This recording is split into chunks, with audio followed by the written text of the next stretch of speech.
নিজে এখনো কিশোরী, বয়স মাত্র ১৩ বছর, অথচ এই বয়সে তার রয়েছে ৭ মাস বয়সী এক পুত্র সন্তান।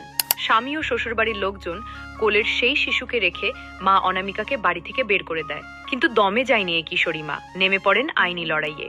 অবশেষে কয়েক মাসের আইনি লড়াইয়ের শেষে নিজের ছেলেকে ফিরে পেল।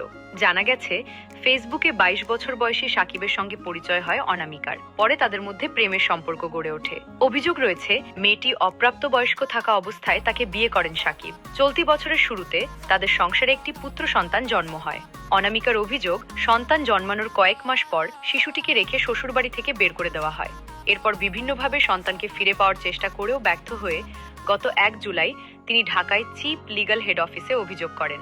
অভিযোগের ভিত্তিতে আদালত অভিযুক্ত সাকিব ও তার মাকে হাজির হওয়ার নির্দেশ দিলেও তারা উপস্থিত হননি। তারপর আদালতের নির্দেশে পুলিশ সোমবার শিশুটিকে উদ্ধার করে আদালতে হাজির করে। মঙ্গলবার শুনানির শেষে আদালত শিশুকে মায়ের কাছে দেওয়ার আদেশ দেন। অনামিকার আইনজীবী দাবি, তাকে লোভন দেখিয়ে নিয়ে যাওয়া হয়, পরে তাকে শারীরিক ও মানসিক অত্যাচার শিকার হন। সন্তান জন্মের পর তাকে বাড়ি থেকে বের করে দেওয়া হয় এবং শিশুকেও তার কাছ থেকে আলাদা রাখা হয়।